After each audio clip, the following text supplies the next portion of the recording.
top one, you immediately move to two, and only the two people that are in that decision make the decision for everybody else, and then they follow. You know what I'm saying?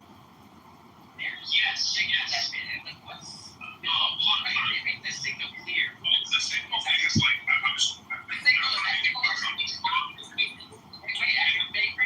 more like this recursion going on. Like so, in the Blue Eyes puzzle, every person's doing the same recursive calculation independently. Like no one's talking, there's no coordination, but as soon as that logical condition gets met, everyone acts exactly the same time. That's the same thing. It's like parallel logic processing that the humans are doing. So that's what AI does. In AI, you get multiple processors, right? And they're all handle like separate threads of a problem at the exact same time. So instead of just waiting for one core to complete like a long chain, the system breaks out, and then when all the processors come, they like report back, boom, we get the solution. That's what makes AI feel instantaneous. It's not sitting around and chilling and waiting for the answer. It's not speed alone. It's scale and concurrency the same way that the humans would act. That's what I'm saying. The humans are just going to instantaneously sit down when they know before. They can't cheat. Why do we make things so complicated? Here's the thing. If there were only one blue-eyed person, there's one or more. If there were only one, the one would know it right away. Because all he sees is brown eyes. That was me. Correct? So when you're sitting there as another blue-eyed person, right, and you see that one is still standing and he doesn't know it right away, right? You would say, fuck, it must be me too. And you guys both sit down. You guys are going to have that same thoughts at the same fucking time. Like, oh, bitch. He's still standing. There must be another person. Who else could it be? Everybody's brown. Must be me. Sit down. Okay, hold on. Okay, wait, hold on a second. Hold on a second. So, that's what the other person who sees nothing but blue eyes. Sorry, not blue eyes. Sorry. Nothing but brown eyes means one blue-eyed person, right? Like, that's what the other blue-eyed person would look at and see. They would see one blue-eyed person and they would wonder why they didn't immediately sit down. They'll immediately reason that they must be the other blue-eyed. There must be another blue-eyed person. It must be that. Right? They would immediately try to sit down. And that's what both people would say at the same time, correct? That's what you're saying, right? Okay, great. So I'm fully convinced on that setting. So here's the thing, though. If you look at it from a brown-eyed person's perspective, and you saw two blue-eyed people, and you saw both of them hesitate to sit down, both of them not sit down immediately, you should also be. You did say Sierra Leone, and she's smart enough to know it's West Africa. That's what She's also smart enough to not relegate it or isolate it to the Africans. There's a problem with the Africans. As opposed to this is a problem with people in power. Don't do that. Don't jump into the car that's already crashed. It's the white women mobile. you want to. Hey, but what about this? Okay, so yeah, I don't disagree with your wider, thing. But okay, so people, no. So people want all this power, right? But what is it they want? The showing off. So what does that actually get you? If we break it down, I love to break it way down. So what does it get you? Does it get you attention? If you show off and you impress people, why? You just want to impress people? What comes out of the box? What do you get from it? So you get women from it. The reason why people care more about like relative status more than they care about absolute wealth. Like people would rather be the richest person in a poor neighborhood than the poorest person in a really rich neighborhood. They care more about their relative wealth than their absolute wealth. Why? Because women care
versions of showing off. It's just the Amish showing off. What's the Amish way to show off? Nice horse, the nicest buggy, you know, the best off-grid system for your house, paying to build the church, you know, all sorts of stuff.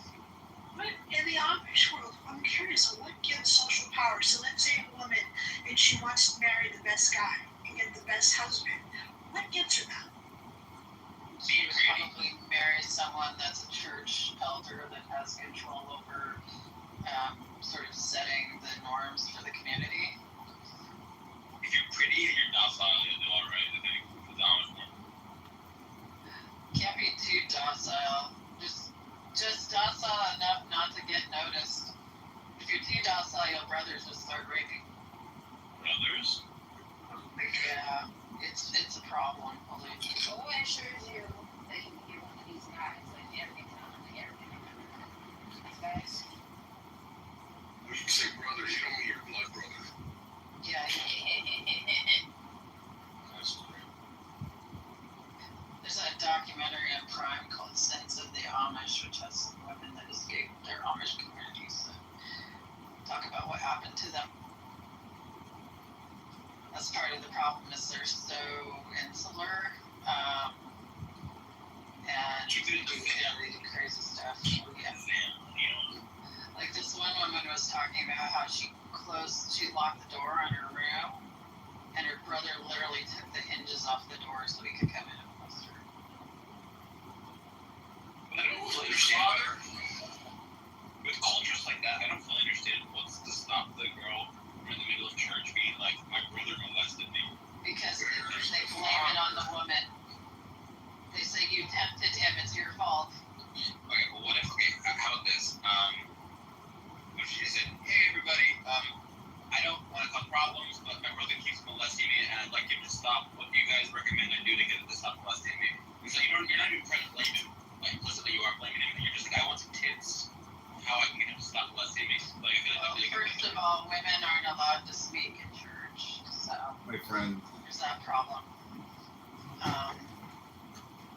Secondly,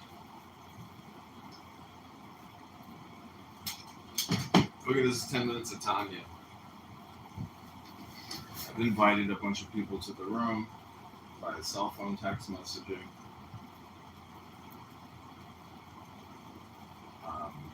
Welcome. Hope this is a nice interruption for you from your typical Congress conversations, which are of incredible value.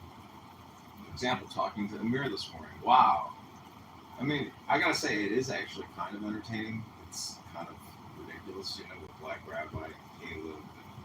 It's like all these different people with all these different positions, and there's no education. It's just like donking on each other, shitting on each other, shit testing each other. I invited El Normo. So El Normo has a copy of Tanya with Rabbi Randy Shapiro's commentary. So he said he's not available, unfortunately. Let's see if anybody else replied now. You said you're going to the gym and then jujitsu? Yes, I'm going to the gym. I'm going to feed my parents' cat, and then I'm going to go to the gym. Nice. That's what I want to do. I want to go to the gym and maybe go down. Well, actually, I have to do this lawsuit paperwork. So, what did you think about that clip of Ben Mendelsohn libeling and slandering me this morning? Yeah, that was a...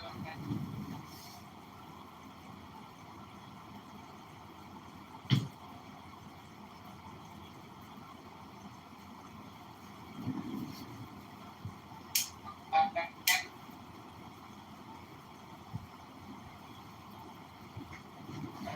have two buys, but I don't know.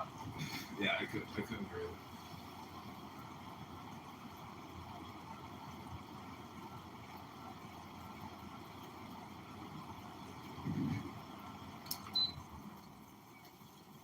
Okay, how's the audio? Can you hear me? Well, yeah, I can hear you, but I'm driving. So I'm going in and out.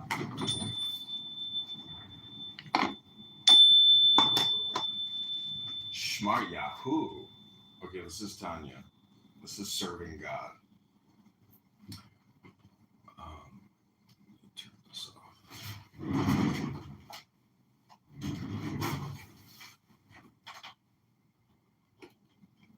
Oh, we got this man Smart Yahoo.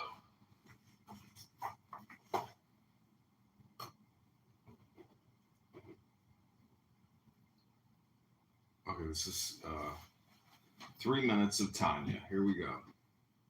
Serving God.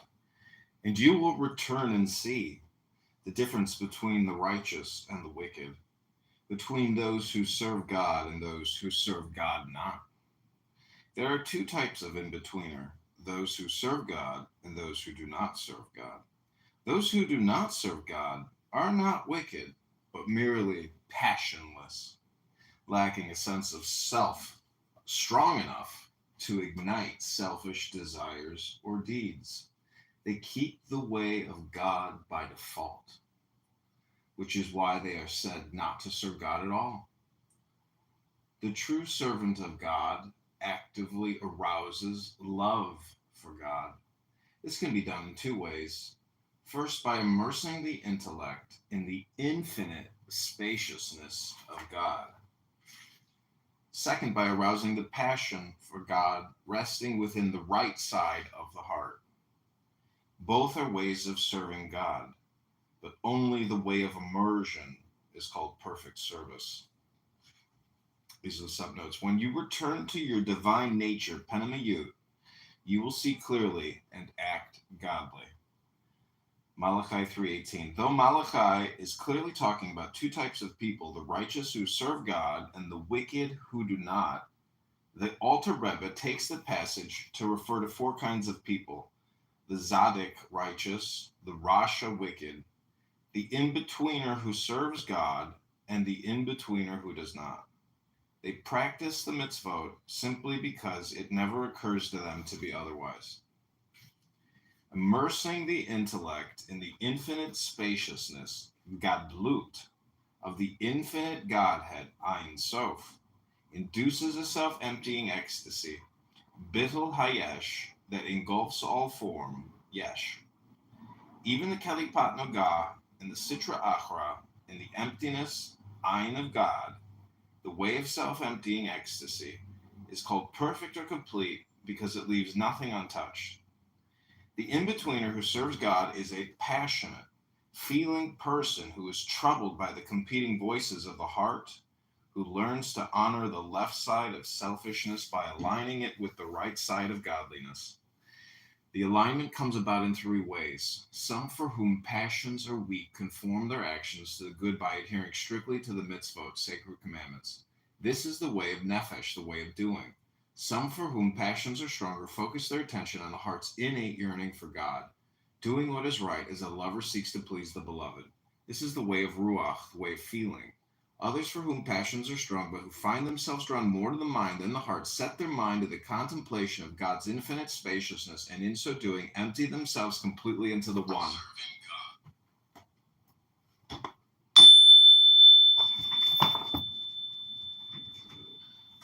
That was 3 minutes of Tanya.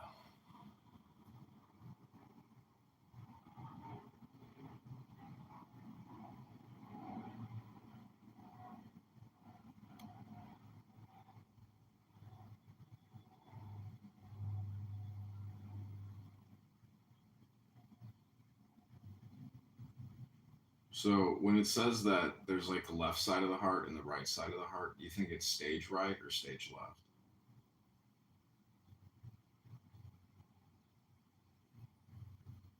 Oh, El Normo has arrived. The Zadok is here. We are merely in-betweeners, El Normo. We need the guidance of a Zadik. And since you got the biggest Zadok, it's imperative that you're here. Peace, blessings, and strength to you, El Normo.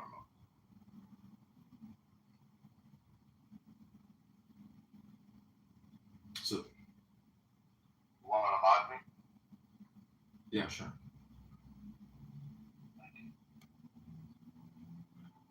I don't see. I don't seem to see the ability to actually mod you. Oh, never mind. There we go. So Zach is going to the gym. He doesn't have the Tanya with him, but he's here for the Toiber study.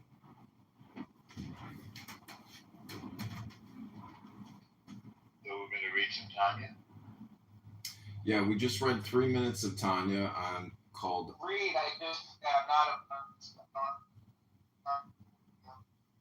Can't hear you. What did we read? We read a chapter called Serving God. Let's have a look. And from that book? Yeah, it's page 51. I got it. 51.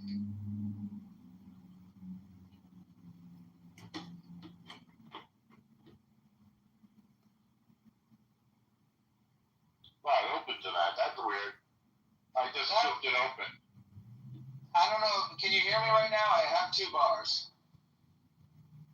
Yeah, we can hear you. Yeah, because that's where I opened the book to, too. It just seems like a natural place where your thumb flicks it open.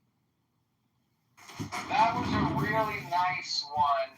I was listening. I heard most of it while I was driving, and it was beautiful, and it was a complete antidote to what I was listening to before, to Amir's room, and it was an antidote to Mr. Anderson talking his nonsense.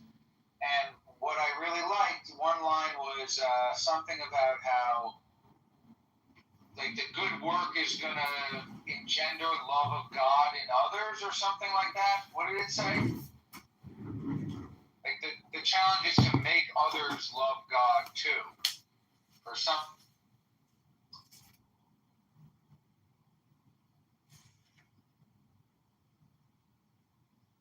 Anyway, I don't remember exactly, but that was a nice passage.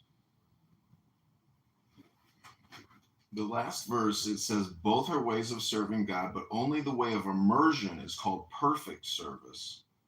And the subnote again is immersing the intellect in the infinite spaciousness, the gadlut of the infinite Godhead, Ein Sof, induces self-emptying ecstasy called bittul hayesh that engulfs all form yesh. Even the Kalipat Noga and Sitra Achar, the emptiness Ein of God, the way of self-emptying ecstasy is called perfect or complete because it leaves nothing untouched. So anyways, El Normo, pick. Do you want to read a chapter? You can pick any chapter you want, and try to go for 3 minutes if you can, or 5 minutes, or however. I want to meditate on that. I think what I want to do is meditate on that, but I'm still. That's what I'm going to do. It's a great book, and I'm delighted that you recommended it. Yeah, I've given this book to many friends. It was just me and John reading from the Tanya. John was the first one, but he told me to buy it, and I bought it. Can you find, though, one of you, can you find earlier in that passage where it says the thing that I'm referring to and maybe reread it, the part about how, like, it's made, like, expanding love. It's something about, like, encouraging other love of God. The true love should encourage love of God or something. It was like maybe a third of the way through. I don't know if you know what I'm referring to. Norm's gone, but I wish I had my book to find it.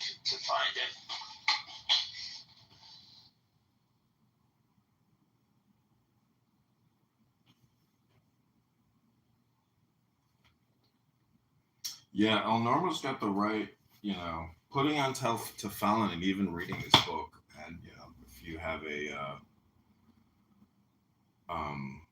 anyways, it's like a ritual, really, and it's psychological. So,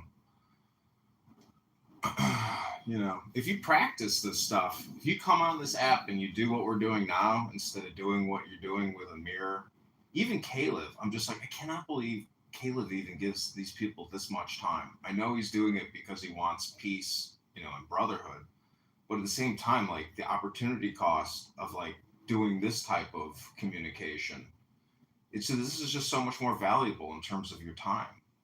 So it's just recording people on here being social is unbelievable because what you're really doing is, since I'm recording it, people are creating like personality biometric data, um, you know, in Google, in Meta.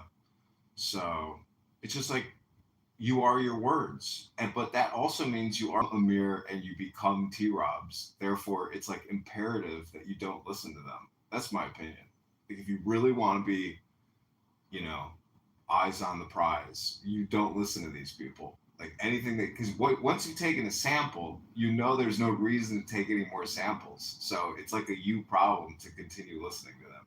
That's my opinion. Unless you're bootlegging them for archive purposes, or as we discussed, legacy spam. I think my particular type of insanity is that I keep hoping that bad people will magically become good.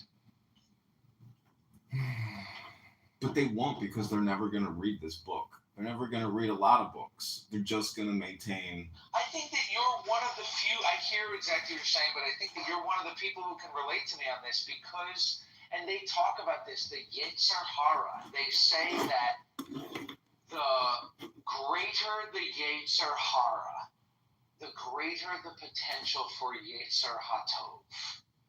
Does that make sense to you? Yeah, but that's saying, because it's like saying you can go far left and therefore you can go far right. It's all it's right. saying. It's because you yourself have done evil things, and you yourself have looked in the mirror, and you yourself have said, I regret being that way, I'm going to try to be better. Then we know how hard it is to resist the evil temptation. We know how strong the pull of the evil temptation is. Therefore, I can relate to Amir and his pull towards evil temptation, but I keep hoping that he will someday become like me and feel a desire towards becoming a better person. But you see, the thing is, you are essentially saying that he should depoliticize and therefore he'd be better. But that's the thing, is this book is very depoliticizing because it deals with the Ein Sof, which is, you know, the universe, and the universe is not necessarily political; it's metaphysical. So these people never get metaphysic, and therefore it's really just that stagnant echo chamber conversation that will never change. And so, you know, that's why this book is special, especially in Jewish theology or philosophy, esoteric study. It's an important book to read. And every time I go to Chabad, I always meet somebody, you know, because a lot of people are depressed. A lot of people are not happy. And they're looking for solutions and answers. And they don't even necessarily get what they need at Chabad, because Chabad doesn't pass this book out. You know, it's a very adult book because it's mystical. So every time I go to Chabad, I've always been like, have you ever read the Tanya? And some young guy's like, no, I never read that. I've heard of it. What is it? And then I send them this link, and I've had people buy the book on the spot at Chabad, at parties, at functions. They're like, I'm buying it right now. So it's interesting. This book is a viral book in many ways, I think, because it's universal and it's smart. You can read this book and really become very intelligent from it because it gives you an advanced psychological perspective. And it deals with anger management, emotion, infinity, you know, who you are, where you come from, a whole slew of problems. It solves a lot. It is basically the Jewish Tao Te Ching, as you know.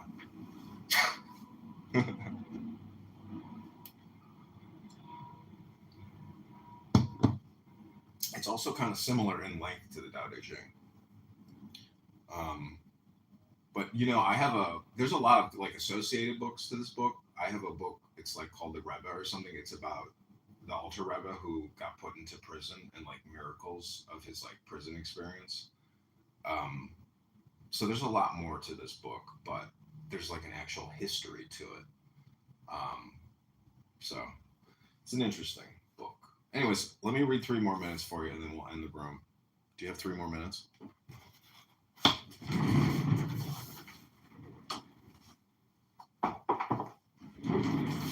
Okay, I'll just give you the history book. This is called The Arrest and Liberation of Rabbi Shneur Zalman of Liadi. This is page 63. The news of the Rebbe's release spread like lightning, and the Hasidim of Petersburg streamed to the house of Rabbi Mordecai to welcome their leader. The joy in its demonstration in the streets of Petersburg were very enthusiastic and expressive. Even so, the Hasidim showed restraint and refrained from harming or insulting any of their opponents by way of revenge.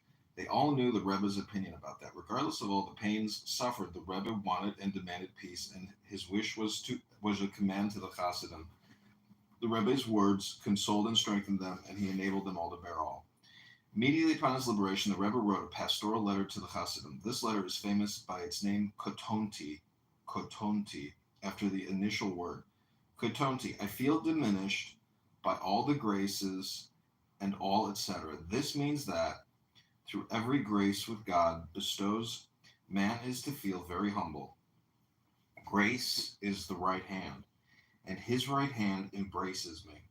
This is the state of being truly close to God, more so than previously, and he who is ever closer to God in an extraordinary way should feel himself correspondingly that much lower and lower, humble. As is written, from afar God appeared to me, for whatever is before him is, as it were, as nothing. Thus, the more one is before him, that much more one is to regard oneself as nothing and null. This is the level of the right side in holiness and of grace when extended to Abraham, who said, "And I am as dust and ashes." This is also the trait of Jacob, who therefore expressed his fear of Esau and did not rely on the promise of, "And behold, I am with you." For Jacob was very insignificant in his own eyes on account of the multiple graces extended to him. For with my staff, etc. Therefore he did not regard himself fit to be saved. As our sages explain, maybe sin will cause, since it appeared to him that he had sinned. It is different, however, with the corresponding opposite, Ismael, grace of Kalipah. There, as grace increases, so he grows in pride and conceit.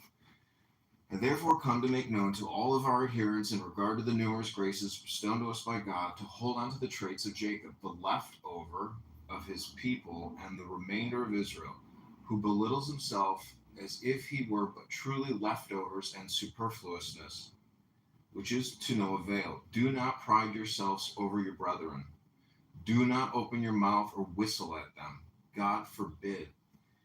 A strict warning, nothing is to be mentioned. Nothing with a capital. Nothing is to be mentioned. Subdue spirit and heart before every man, in the spirit of truth unto Jacob, with humility and kind reply which removes anger, and with humbleness. If you do so, maybe God will give it into the heart of their brethren, for it should be like as water reflects the face. Rabbi Joseph Isaac remarked about this. Jews in general and the Hasidim especially were to the Alter Rebbe as a pupil of his eye. He, in his great sanctity, in addition to his great sagacity, was cautious with every word. Not only in his acts were weighed heavily to be in accordance with the halakha, even to the most minute detail, but also every single word was considered very carefully to prevent any possibility of being cause of something improper. The traits demanded by avodah are good traits, and when these involve intellect, there emerges the beauty of good traits. Nevertheless, even in such a case, there is a possibility that they be misused. When my father taught me the Tanya and the Igarath HaKadosh, he explained to me the passage in the letter Ketonti. Do not pride yourselves over your brethren, and do not open your mouth or whistle at them. God forbid, a strict warning. Nothing is to be mentioned. In the most profound expositions of Avodah, showing how a Hasidic boy should convert his heart, my father explained to me the idea of, "And his heart became proud in the ways of the Lord," how the animal soul in man goes so far as to claim that these are good and praiseworthy traits. My father showed me how, in such a manner, one may be misled and may descend even lower, not even sensing the fall into crudeness and materialism, God forbid. Look and note. Said my father, these words which the Alter Rebbe said, or to whistle at them. A whistle is an expression of inward ecstasy, stemming from holiness. And in regard to that, the Rebbe says, God forbid. Still not satisfied, he even adds a strict warning. Nothing is to be mentioned. How much love of Israel is implanted in these words? How much sanctity and reverence are in this guidance? Just to think, after passing through an ocean of suffering, it is not necessary, and one shouldn't mention it, but nevertheless one ought to feel and understand. So many physical agonies and spiritual pains did the Rebbe and his Hasidim undergo, and after all that the Rebbe warns, a strict warning not to pride themselves over their brethren. It's amazing because that's what Black Rabbi does all the time. He's like, you have no idea. He's like, you're inferior to me. He's like, I'm so close to Hashem and you're nothing. Like, it's crazy when you hear him go at it sometimes. So that's called Arrest and Liberation. Also, that was called the Katonti. So these are like sacred Hasidic texts. And I really encourage you to read these things on Clown House because you kill two birds with one stone. Can't stop preaching enough to you to be productive on this app. Stop, wasting your time here. Unless you're trying to gain political power. That seems to have some value. Just recording people is enough to cause major emotional and psychological breakdowns of these people, as you witnessed today. So this has been 10 Minutes of Tanya, Jewish Wisdom, a Torah study. Thanks, I hope you have a great day, and I will talk to you soon. Bye.